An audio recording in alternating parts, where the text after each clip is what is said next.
축복합니다. 감사합니다. 건강하십시오. 잘생겼습니다. 멋지십니다. 예쁘십니다. 잘 될 겁니다. 네. 감사합니다. 우리의 언어를 창조적인 언어로 채우시기를 축복합니다. 네, 믿음의 언어로 채우시기를 축복합니다. 하늘의 언어로 채우시기를 축복합니다. 안 된다는 말 하지 마시고, 소용없다는 말 하지 마시고, 힘들단 말 하지 마시고, 끊임없이 믿음의 언어로, 끊임없이 긍정적인 언어로, 영적인 언어로, 하늘의 언어로 우리 삶을 채울 때 하나님은 내 귀에 들린 대로 행하리라. 하나님께서 우리의 믿음을 보시고, 항상 우리 주님은 믿음을 먼저 보세요. 믿음을 보시고 그 믿음대로 우리에게 복 주실 줄로 믿습니다. 그래서 인사하실 때 내가 축복하면요, 그 축복을 받을 만한 자에게는 그 축복이 임하고, 그가 축복받을 만한 그릇이 안 되면 그 축복이 나에게 돌아오는 겁니다. 이게 영적인 원리입니다. 그래서 마음껏 축복하십시오. 마음껏 축복하시고 그 축복을 함께 누리시기를 축복합니다. 잠언 2장 1절로 15절 말씀 함께 읽었습니다. 1절부터 4절까지 보시면, 내 아들아, 내가 만일 나의 말을 받으며 나의 계명을 내게 간직하며 내 귀를 지혜에 기울이며 내 마음을 명철에 두며 지식을 불러 구하며 명철을 얻으려고 소리를 높이며 은을 구하는 것 같이 그것을 구하며 감추어진 보배를 찾는 것 같이 그것을 찾으면, 그렇게 말씀합니다. 자, 지혜를 구하라 하는 거죠. 자, 지혜를 여러 가지로 표현합니다. 자, 여기서 1절에 나의 말은 이제 명령, 교훈 이런 거고요. 나의 계명, 미츠바죠. 이 계명도 명령입니다. 자, 다르게 표현하지만 결국은 지혜를 말하는 거예요. 2절에 지혜에 기울여라. 귀를 지혜에 기울여라. 그리고 마음을 명철에 두라. 명철. 명철은 태분하죠. 지혜와 동의어입니다.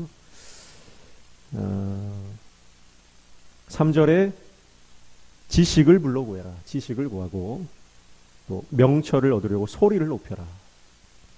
또 4절에 은을 구하는 것처럼 이 지혜를 구하고, 보배를 찾는 것처럼 이 지혜를 찾아라.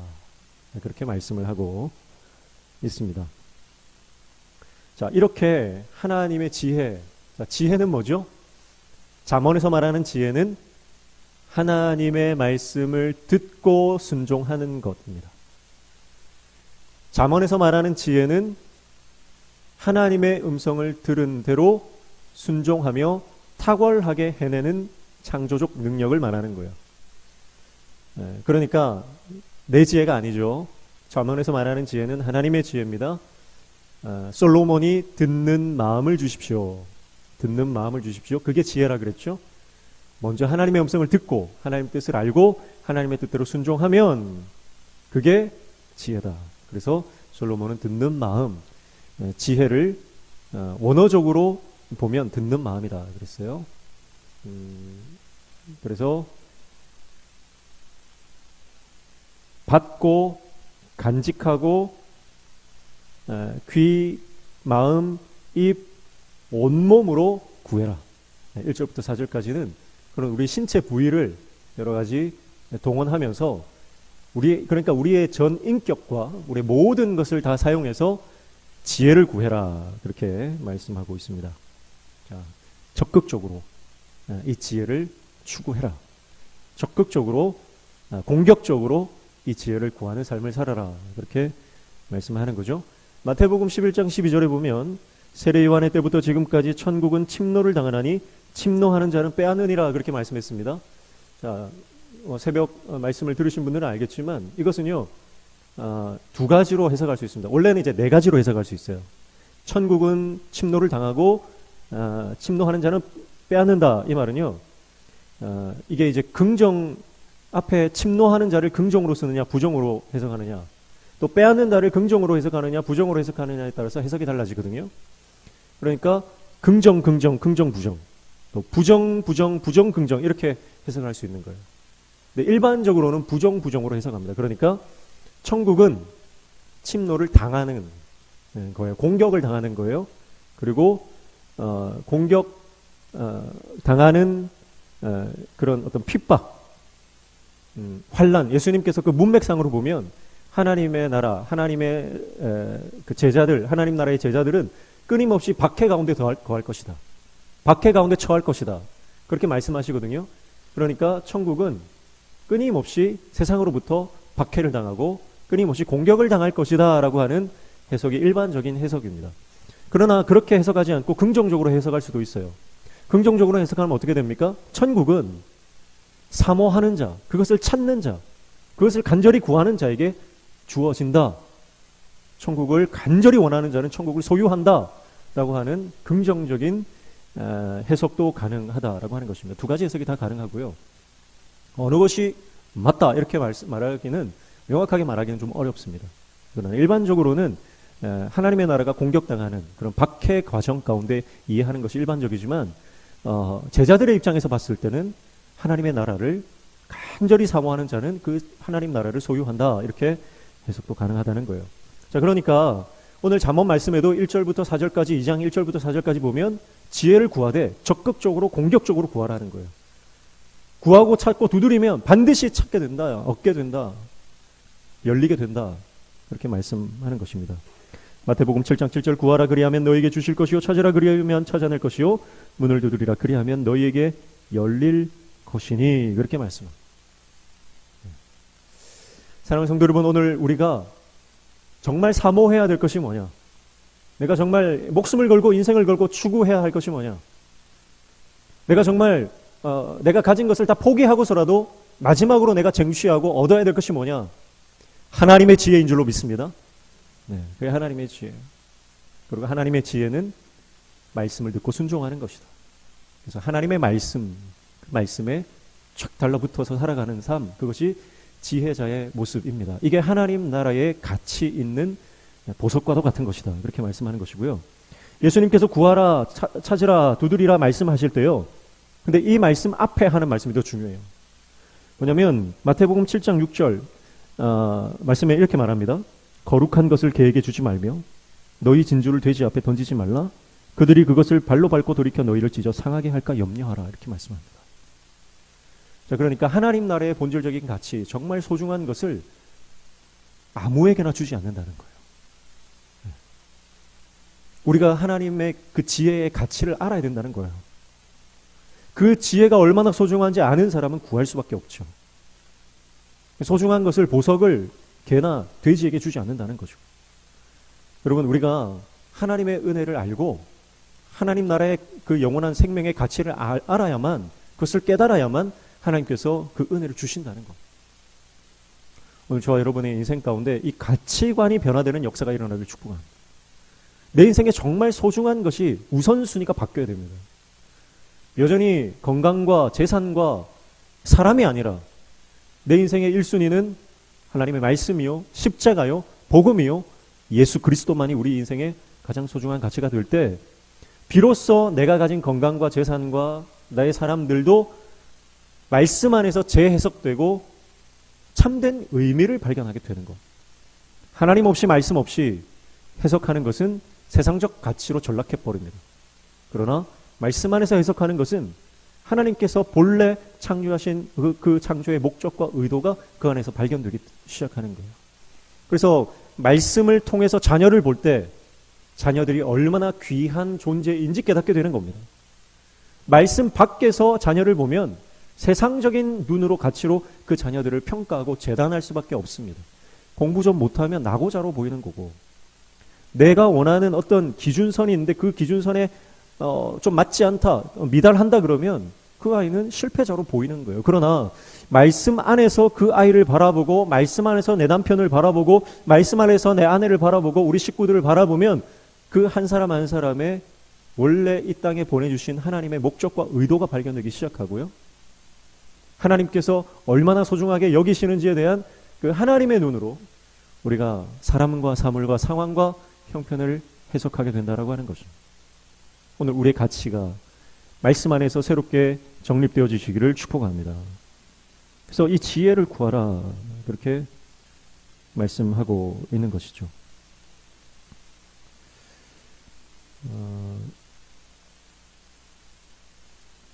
5절에 보시면 여호와 경외하기를 깨달으며 하나님을 알게 되리니 그렇게 말씀합니다. 자, 지혜를 구하면 어떤 결과가 주어지느냐, 이제 그 결과에 대해서 말씀을 하고 있는 것입니다. 여호와 경외하기를 깨닫는데요. 여호와 경외하기를 깨닫는다. 여호와 경외는 이르아트 야훼라고 합니다. 이르아트 야훼. 하나님 알게 되리니, 하나님을 아는 것은 다트 엘로힘입니다. 자, 여러분 보세요. 여호와 경외하기를 깨닫고 하나님을 알게 된다 이렇게 말해요. 우리가 시편을 보면서 한번 살펴봤지만 여호와라고 하는 것은 우리와 함께 하시는 하나님을 말합니다. 그렇죠? 우리와 함께 하시는, 내 이름을 아시는 하나님, 나와 동행하시는 분, 나의 아픔을 아시고 고통을 아시고 나의 연약함을 아시고 나를 만져주시고 나의 연약함을 위로해 주시고 나와 동행해 주시는 그 하나님을 여호와라고 부르죠. 반면에 하나님 엘로힘은 뭡니까? 그분은 전능하신 분입니다. 전능하신 하나님, 초월적인 존재, 하늘과 땅을 주관하시고 온 천지 만물을 창조하시며 통치하시며 다스리시며 주관하시고 역사해 나가시는 그분. 그래서 우리와 함께 하시고 위로하시는 그 하나님은 능력이 없으신 분이 아니라 능력이 많으셔서 우리의 모든 상황을 돌파하게 하시는 능력자. 그것이 엘로힘 하나님입니다. 그 여호와 하나님과 엘로힘 하나님을 알고 깨닫게 된다는 거예요. 하나님의 지혜가 임하면, 우리가 말씀 안으로 들어가면, 예수 그리스도 안으로 들어가면 하나님이 어떤 분인지 정확하게 깨달아진다는 거죠. 반쪽만 알고 신앙생활하는 사람들이 많습니다. 하나님이 그저 두려운 분, 정말 창조주인 줄은 알아요. 근데 그저 두려운 분으로만 생각하고 그분이 내 아버지인지 모르고 살아가는 사람들이 많습니다. 하나님이 내 아버지인 줄 아는데 내 문제를 해결할 수 없을 것처럼 살아가는 사람도 많다는 거예요. 하나님이 아무런 능력이 없는 것처럼, 엘로힘 하나님이 아닌 것처럼 그렇게 자기 힘으로 인생을 살아가는 분들도 많다는 거죠. 반쪽짜리입니다. 반쪽짜리가 되지 말고 말씀 안에서, 예수 안에서 십자가 붙들고 온전하신 하나님을 알아, 그 하나님을 아는 지식으로 인생을 살아가는 저와 여러분 되시기를 축복합니다. 그래서 결국은 우리가 하나님을 알아가는 것이 점점 더 확장되어져 가죠. 말씀 안에 거하면. 근데 우리가 말씀 밖에 있으면요, 끊임없이 좁은 자기의 식견과 자기의 경험 안에 갇혀서 살아가는, 하나님이 어떤 분인지 점점 알아가는 게 복이거든요. 그런데 우리가 전통이나 습관이나 경험에 갇혀 있으면 그 위대하신 하나님을 더 알 길이 없어요. 내 안에, 내 틀에 갇혀 있기 때문에 그렇습니다. 그래서 우리가 작은 내 틀 안에 갇혀 있지 말고 하나님의 그 크심을, 그 위대하심을, 그리고 정말 세밀하심을, 정말 우리와 가까이 하시며 밀접하게 우리 가운데 계시는 그 하나님, 임마누엘 하나님을 우리가 날마다 경험하며 더 많이 알아가며 하나님을 향한 알미 확장되어가는 축복을 누리시기를 축복합니다. 그래서 그분과 더 친밀하고 더 밀접하게 연결되어 주님과 동행하는 삶을 살아갈 때에 우리 인생이 승리하게 된다라고 하는 것이죠. 자, 6절 보시면 대저 여호와는 지혜를 주시며 지식과 명철을 그 입에서 내심이며 그렇게 말씀합니다. 자, 지혜를 찾는 자에게 지혜를 주시고 명철을 허락하시는 거죠. 자, 7절 보시면 그는 정직한 자를 위하여 완전한 지혜를 예비하시며 행실이 온전한 자에게 방패가 되시나니 그렇게 말씀합니다. 자, 지혜를 구하는 자가 받는 또 다른 복이 뭡니까? 그것은 바로 하나님께서 방패가 되어 주신다는 거예요. 방패. 나를 지켜주시고 나를 보호해 주신다는 거죠. 특별히 어디에서 보호해 주시냐면 하나님 말씀을 떠나 있는 모든 악한 자들의 유혹으로부터 지켜주신다는 거예요. 그러니까 말씀을 떠나지 않도록, 예수 안에 끝까지 거할 수 있도록 성령께서 인도하시고 지키시고 보호해 주신다는 거죠. 우리 자녀들이 하나님의 지혜를 구하고 말씀 안에 거하면 세상의 유혹에 휩쓸려 가지 않습니다. 그래서 말씀 안에 거해야 되는 거예요. 자, 정직한 자를 위하여 완전한 지혜를 예비하셨다 그랬죠? 정직한 자라고 하는 것은 올곧고 의로운 사람을 말합니다. 올곧고 의로운 사람. 또 온전한 자에게 방패가 되신다 했는데, 온전한 자라고 하는 것은 이렇게 완전하게 걷는 사람을 말하는 거예요. 네. 그러니까 올곧고 또 완전하게 걷는다. 이거 주님과 동행하는 의미가 있는 거죠. 네. 주님과 떨어지지 않고 말씀과 가까이서 밀접하게 친밀하게 교제하며 걸어가는 삶. 그것이 바로 지혜를 구하는 자에게 주시는 은혜다.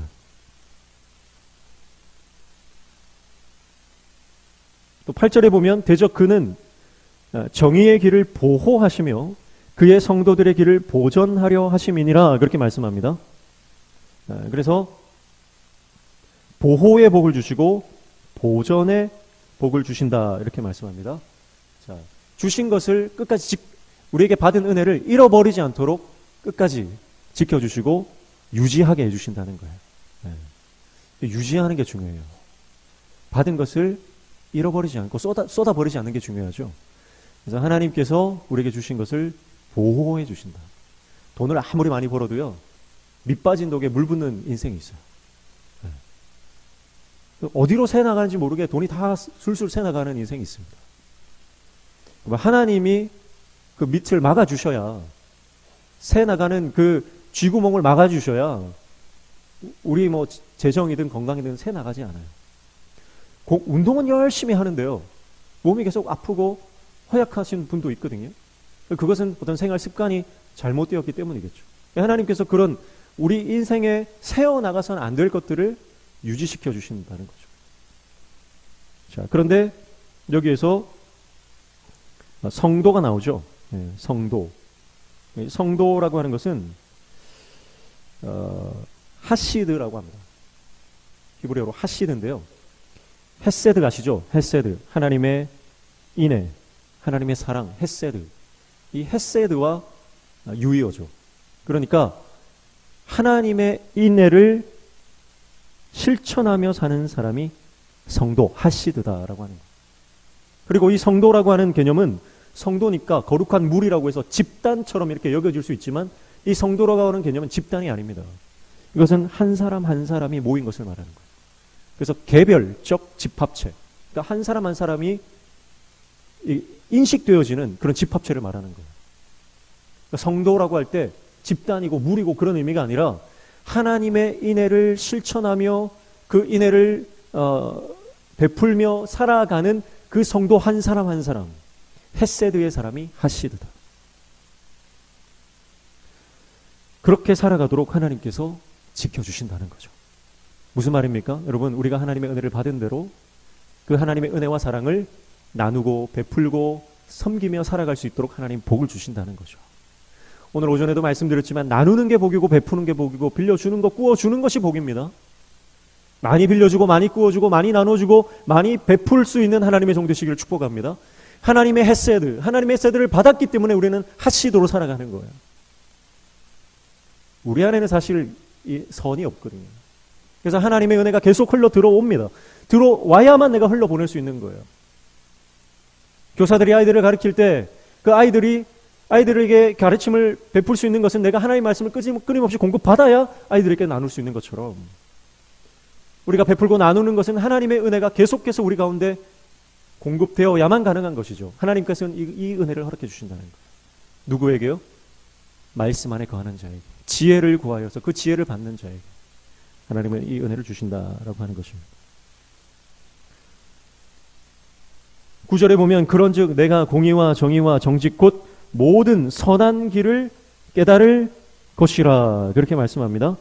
자, 모든 선한 길, 공의와 정의와 정직이 포함된 모든 선한 길, 하나님께서 기뻐하시는 판단과 결정을 내리면서 살아간다는 뜻입니다. 선한 길이라고 하는 것은 방법이잖아요. 우리가 인생을 살아가는 방법, 그 방법을 하나님께서 가르쳐 주신다는 거죠. 그래서 내 결정이 아니라 하나님께서 기뻐하시는 결정을 하며 판단을 하며 선택하며 살아가는 인생이 된다. 돌아서서 보면, 지나놓고 보면, 아, 그때 이 선택이 하나님 은혜였구나를 깨닫게 됩니다. 그때는 잘 몰라요. 나중에 지나고 나서 그때 내가 했던 그 선택이 하나님 은혜구나. 그때 내가 내렸던 결정이 하나님 은혜구나. 그렇게 알게 되는 거예요. 그리고 내가 어리석은 결정을 하려고 할 때 그래도 하나님의 뜻을 구하는 사람은요, 때로는 하나님께서 주위의 상황과 형편과 환경을 움직이셔가지고요, 사람을 움직이셔가지고요, 강권적으로 우리를 그쪽으로 몰아가시는 경우도 있습니다. 그래서 하나님을 사랑하는 자는 하나님의 사랑을 입는 거예요. 내가 잘못된 판단을 하려고 할 때 하나님께서 의도적으로 하나님의 길로 인도해 가십니다. 그 하나님의 선하심을 믿고 신뢰하는 저와 여러분 되시기를 축복합니다. 우리가 자녀를 키우면 그래요. 부모가 볼 때는 이 아이가 이 선택을 해야 맞는데 자녀들이 고집을 부릴 때가 있거든요. 저는 자녀들을 키울 때 자녀들이 스스로 좀 결정할 수 있도록 좀 맡기는 편입니다. 근데 이제 그 아이들이 시행착오를 많이 겪죠. 근데 그 시행착오도 분명히 교육이라고 생각하기 때문에 어떤 선택지를 던져주고, 이것을 선택했을 때 이런 장점이 있고 단점이 있다. 또 다른 것을 선택했을 때 이런 장점이 있고 이런 단점이 있다. 그것을 가르쳐주고 스스로 좀 선택할 수 있도록 그렇게 좀 던져주는 편입니다. 큰아이가 이번에 이제 고등학교를 결정을 하는데요. 처음에는 이제 영도로 오기로 결정을 했어요. 그런데 시간이 지나면서 마음이 바뀐 거예요. 그래서 자기는 영도로 못 오겠다. 그래서 친구들이 많이 가는 학교로 가겠다. 그래서 그렇게 결정을 한 거예요. 그래서 네가 그렇게 결정을 하면 좋은 점도 있을 거고 또 안 좋은 점도 있을 거다. 잘 결정해서 선택해라. 엄마 아빠는 너의 결정을 존중한다. 그렇게 했습니다. 근데 속으로는요, 그 결정이 잘못된 결정이라는 것을 한 90%는 확신을 하고 있죠. 부모 입장에서는. 하나님 마음이 그런 마음이 아닐까 싶어요. 그런데요, 이 아이의 삶에 하나님이 개입하시도록 기도하는 거죠. 우리가 할 것은요. 내가 이래라 저래라 하는 것이 아니라 이 자녀의 선택 가운데 하나님이 개입하시도록 하나님 앞에 엎드려 기도하는 것이 부모의 역할입니다. 근데 우리는 내가 하나님 되려고 하는 그런 경향이 있어요. 그래서 나중에 아이들은 그런 강압적인 부모 밑에서 크다 보면 하나님과 멀어지는 거예요. 결과적으로. 근데 하나님께서 어떻게 개입하셨냐면요, 이제 친구들이 많이 가는 학교로 1지망을 쓴 거예요. 그리고 2지망은 그 다음 친구들이 많은 학교로 쓴 거예요. 그러니까 영도는 아예 포함이 안 된 겁니다. 그래서 이제 선생님한테 그걸 냈어요. 근데 학교 선생님들이 다 반대를 하신 거예요. 울고불고 난리가 났죠. 왜 선생님이 반대를 하느냐. 그래도 선생님이 굽히질 않는 겁니다. 전화까지 했어요. 아이의 의견에 존중해 줬으면 좋겠습니다 하고 엄마가 전화까지 했는데 선생님이 알겠습니다 해놓고 반대를 끝까지 하신 거예요. 그래서 결국은 1지망 영도여고를 쓴 거죠. 그래서 영도여고로 가게 됐습니다. 울고불고 난리가 났습니다. 근데 며칠 전에 그러더라고요. 영도여고 오길 잘했다. 지 입으로 그렇게 고백하는 거예요. 지 입으로. 참 감사하더라고요. 우리 일상의 작은 부분이지만 하나님께서 우리가 바른 선택을 하도록 개입하신다. 물론 영도여고 가는 것이 그것이 뭐 인생의 가장 우선순위고 그게 가장 선이고 그런 뜻이 아니라 하나님께서 개입하신다라고 하는 거예요. 저희 자녀의 얘기를 예로 들었을 뿐이지 우리 삶 가운데 그런 일들이 얼마나 많이 있습니까? 우리가 때로는 잘못된 선택을 하고 때로는 어리석은 길을 가려고 할 때에도 하나님은 간섭하시고 개입하시고 역사하셔서 우리를 의의 길, 선한 길, 하나님이 기뻐하시는 길로 인도하시고, 그렇게 하나님은 지금까지 우리가 살아왔던 길에 동행하신 분이다라고 하는 것이죠. 그 하나님과 끝까지 밀착하여 동행하는 저와 여러분 되시기를 축복합니다. 자, 그래서 여러분, 이 먼 길을 여행할 때 그 여행하는 거리, 그 거리는 공간적인 개념이잖아요. 내가 그와 함께 있는 그 공간, 그리고 가는 이동 거리, 그것은 공간적인 개념이죠. 그러나 내가 옆에 있는 사람과 정말 친밀한 교제를 나누고 그와 함께하는 시간들이 정말 시간 가는 줄 모르고 즐겁고 친밀하고 정말 행복한 시간이 된다면 그것은 공간적인 개념이 아니라 시간적인 개념이 되는 거잖아요. 그래서 여러분, 우리 인생이 공간보다는 시간이 더 중요한 거예요. 같은 길을 가도 똑같은 거리를 이동을 해도요, 어떤 사람과 함께 하느냐에 따라서 그냥 이동이 될 수도 있고 행복한 여행이 될 수도 있는 거예요. 우리가 똑같은 인생을 살아갑니다. 100년 남짓의 시간을 우리는 살아갑니다. 하나님과 동행하면 그 시간이 행복한 여행길이 될 줄로 믿습니다. 그러나 하나님과 동행하지 않는 인생, 그 인생은 인생이 무거운 짐이고 수고스러운 짐이 되는 것뿐이에요. 주님과 동행하는 것이 우리 인생의 가장 복인 줄로 믿습니다. 자, 그래서 10절입니다. 10절, 곧 지혜가 내 마음에 들어가며 지식이 내 영혼을 즐겁게 할 것이요 라고 말합니다. 자, 여기서 곧이라고 하는 것은요, 왜냐하면 이란 뜻이에요. 왜냐하면. 히브리어로 키라고 하는 단어를 쓰는데요, 이 키는 왜냐하면 그 이유를 묻는 거예요. 그러니까 무슨 이유입니까? 9절의 이유예요. 9절, 그런즉 내가 공의와 정의와 정직 곧 모든 선한 길을 깨닫게 된다라고 했는데, 왜냐면 왜 깨닫느냐? 지혜가 마음에 들어가기 때문이다 그런 거예요.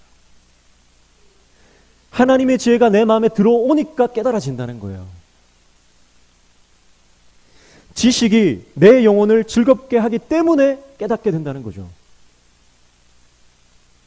하나님의 지혜가 내 안에 들어와서 하나님의 말씀에 대한 지식이, 하나님을 아는 지식이 나를 즐겁게 하기 때문에 곁길로 가지 않는다는 거예요. 두 번째 이유는 뭡니까? 근신이 너를 지키며 명철이 너를 보호하여 라고 합니다. 근신, 명철, 다르게 표현했지만 다 지혜를 표현하는 거죠. 하나님의 지혜, 하나님의 명철, 하나님의 지식이 나를 지켜주고 나를 보호하기 때문에 내가 모든 선한 길, 내가 가야 할 길을 깨닫는다라고 하는 것입니다. 자, 그런데 어디서부터 지킨다는 거예요? 12절부터 15절까지죠. 악한 자의 길과 패역을 말하는 자에게서 건져내리라. 모든 악한 자, 하나님을 떠난 패역한 자들로부터 우리를 지킨다는 거죠. 13절에 이 무리는 정직한 길을 떠나 어두운 길로 행한다. 14절에 행악하기를 기뻐하며 악인의 패역을 즐거워한다. 15절 그 길은 구부러지고 그 행위는 패역하다. 그렇게 말씀을 합니다. 마지막은 악한 자들이 어떤 존재인가를 부연 설명을 하고 있는 겁니다.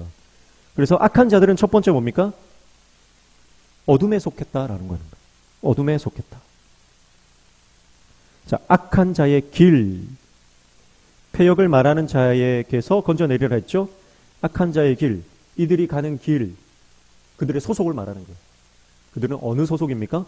하나님께 속한 자들이 아니고 세상의 악한 자들에게 그 어둠에 속한 자들입니다. 자, 여러분, 내가 선하냐 악하냐, 그것은 내 행위로 판단되는 게 아닙니다. 때로는 우리는 실수도 하고 잘못도 하고 죄를 지어요. 그렇다고 우리는 어둠에 속한 자입니까? 아니요, 그렇지 않습니다. 우리가 선하냐 악하냐는 내가 어디 소속이냐에 따라서 결정되는 겁니다. 내가 부족하고 비록 약해도 내가 때로는 죄를 지어도 예수님 안에 있으면 우리는 하나님께서 선하다, 의롭다 인정해 주시는 거예요. 네. 그러나 뭐 기부를 아무리 많이 하고 뭐 구제를 아무리 많이 해도요, 그가 하나님 밖에 있으면 그는 하나님께서 볼 때는 선한 자가 아닙니다. 악한 자입니다. 죄라고 하는 것은 관역을 벗어난 거라는 뜻이에요. 하나님의 말씀을 벗어나면 그건 다 죄입니다. 자, 그리고 악한 자들은 14절에 보면 행악하기를 기뻐한다 그랬죠. 행악하기를 기뻐한다. 또 악인의 패역을 즐거워한다 그렇게 말합니다. 자, 그들의 즐거움을 보면 알아요. 무엇을 즐거워하느냐? 이것은 앞에 나오는 여호와 하나님의 지식이 그 영혼을 즐겁게 한다와 대비되는 말씀이죠. 네. 여러분, 오늘 저와 여러분이 말씀을 즐거워하시기를 축복합니다. 세상 쾌락에 빠지지 않기를 축복합니다. 말씀을 즐거워하셔야 돼요. 그래서 우리 성도님들 가운데도요, 이렇게 만나면 오늘은 이런 말씀을 배웠는데 너무너무 깨달음이 있었어요. 이번 주에는 어떤 설교를 들었는데 그 설교가 너무너무 제 마음을 울렸습니다. 그러면서 막 말씀을 나누는 분들이 있어요. 그래서 말씀 때문에 늘 기쁘고 행복하고 즐거운 분들이 있죠. 그런 분들을 보면 제 목회자로서는 안심이 되는 거예요. 그리고 도전이 됩니다. 그러나 365일을 만나도 은혜나 감사나 말씀이나 이런 단어가 한 단어도 나오지 않는 분들이 있거든요. 사실 그런 분들의 즐거움은 뭡니까? 세상 연속극, 드라마, 세상 일들, 먹고 마시고 그런 것들이 즐거움이 되신 분들이죠. 비싼 가방 들고 다니는 거, 이런 거. 무엇을 기뻐하느냐, 무엇을 즐거워하느냐가 그것을 보면 그가 어디에 어떤 사람이냐 판가름할 수 있다라고 하는 것입니다. 그리고 악인의 패역을 즐거워한다 그랬죠. 악인의 패역. 이 패역이라고 하는 것은 불법적이고 비열하고 타락한 것을 말합니다. 불법적이고 비열하고 타락한 것. 이것을 즐긴다는 거죠. 도리에 어긋나고 순리를 거스르는 것에 쾌락을 느끼는 사람들입니다. 그러니까 굉장히 자극적인 것들을 추구하는 삶이다 이렇게 볼 수 있죠. 여기서 즐거워한다라고 하는 이 단어는요, 여기서 쓰는 즐거워한다는 야길루라고 하는 단어는 이방 사람들이 어떤 그 종교적 제의를 할 때 막 이게 환희에 젖어가지고 막 이렇게 춤을 추고 하는 그럴 때 사용하는 단어라고 합니다. 무슨 말입니까? 결론적으로 악인들은 그들의 생활 양식이 뒤틀리고 어긋나 있다라고 하는 거죠. 그리고 그들은 악한 일을 기뻐하고 도리에 어긋난 것들을 즐기는 인생이다. 그래서 속임수와 사기와 거짓으로 가득 차 있는 것, 그것이 바로 악인들의 삶이다. 그렇게 오늘 잠언이 말씀하고 있습니다. 사랑하는 성도 여러분, 우리가 살아가는 인생길은요, 두 가지 길이 있습니다. 첫 번째는 지혜자가 걷는 길입니다. 그 길은 하나님이 기뻐하시는 길이고 주님과 동행하는 길입니다. 두 번째 길은 악한 자들이 걷는 어둠의 길입니다. 그 길은 악한 것을 기뻐하고 어긋난 것들, 순리에 어긋나는 것들을 즐기며 쾌락으로 가득 차 있는 인생 길입니다. 하나님의 길을 걷는 사람들은 그 하나님의 길을 걸어가며 자신을 이롭게 할 뿐만 아니라 옆에 있는 타인들을 행복하게 만들어줍니다. 그 길을 걷는 자는 선한 영향력을 행사하며 공동체를 살리고 사람들을 회복시킵니다. 그러나 패역한 길을 걷는 자들은 자신의 영혼을 파괴할 뿐만 아니라 다른 사람의 인생까지도 망치는 그런 악한 영향력을 미치는 삶을 살아갑니다. 주님의 길을 걸어가는 저 여러분 되시기를 축복합니다. 주님 안에 거할 때, 주님과 동행할 때 우리 인생은 선순환의 연속이 일어납니다. 그러나 주님 말씀 밖에 있으면 우리의 인생은 끊임없이 악순환의 고리를 끊어낼 수 없는 그런 악한 길의 반복이 되는 것입니다. 선한 길을 걷는 자들은 바로 하나님 나라의 백성, 예수 그리스도의 제자들입니다. 오늘 저와 여러분은 예수님의 제자로 부름받았죠. 그렇기 때문에 우리는 예수님 안에 거해야 되고 예수님이 가신 선한 길, 좁은 길, 십자가의 길을 걸어가야 할 줄로 믿습니다. 반면에 예수님의 제자들, 그 대척점에 서 있던 사람들은 누굽니까? 바로 바리새인들, 서기관들, 제사장들, 종교 지도자들이었습니다. 바리새인들. 유대인들은 자기들이 걷는 길이 옳은 길이라고 생각했습니다. 바리새인들은 예수님을 거절하고 예수님을 죽이는 것이 의롭고 선한 일이라고 생각하며 그렇게 하나님 나라를 거절하고 회방하는 인생을 살았습니다. 유대인들은 이렇게 생각했어요. 그들이 정한 어떤 지론들, 철학들을 세워놓는데 그 중에 대표적인 것들을 한번 살펴봤지만 네가 싫은 것 남에게도 하지 말라. 이런 어떤 인간적인 지론들을 세워놓고 거기에 맞추어서 살아갔습니다. 개인적이며 소극적인 태도로 그들의 이 기득권을 지키는 인생을 살았던 것이죠. 그러나 예수님은 뭐라고 말씀하세요? 제자들에게? 아니, 오히려 이타적이며 적극적인 태도로 남을 대접하라 말씀합니다. 원수까지도 사랑하라 그렇게 말씀하시는 거예요. 대접받기만을 원하던 사회에 예수님의 제자들이 하나님의 나라를 펼칠 때 먼저 섬기고 먼저 대접하고 먼저 베풀고 나누는 인생을 살아가는 넉넉한 인생을 살아갔습니다. 선한 길을 걷는 하나님의 종들, 예수 그리스도의 제자들 되시기를 축복합니다. 선한 길을 걸을 때 때로는 박해가 있고 때로는 어려움이 있을 겁니다. 그러나 그 길을 우리가 묵묵히 걸어갈 때 우리가 걸어가는 그 뒷모습을 보고 많은 사람들이 우리가 가는 그 예수 그리스도의 길을 함께 따라 걷게 될 것입니다. 먼저 우리 가정에서 그 길을 걸어가시길 축복합니다. 그러면 우리 자녀들이 그 길을 따라올 것입니다. 부모가 먼저 걸어가야 됩니다. 그래야 자녀들이 따라오는 것입니다. 먼저 믿은 우리가 따라가야 아직 믿지 않는 남편이나 아내나 가족들이 따라올 것입니다. 직장에서 내가 맡은 자리에서 예수 그리스도의 제자로서 선한 길을 걸어갈 때에 직장 동료들이 우리가 걸어가는 뒷모습을 보며 언젠가는 그 길로 들어서서 주님과 동행하는 삶을 살아가게 될 줄로 믿습니다. 우리가 먼저 그 길을 가야 합니다. 그리고 그 길을 가기 위해서 하나님의 지혜를 구해야 합니다. 그렇게 하나님의 지혜가 우리 삶 가운데 임할 때 하나님께서 구하는 자에게 그 지혜를 주시고 우리를 지키시고 보호하시며 우리 삶을 모든 선한 것을 깨닫고 그 선한 길로 갈 수 있도록 인도해 주실 줄로 믿습니다.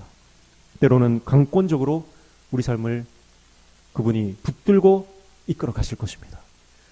독수리 날개로 업어 우리를 옮기실 것입니다. 그 은혜를 날마다 경험하는 모든 성도들 되시기를 주님의 이름으로 축복합니다. 찬양하겠습니다.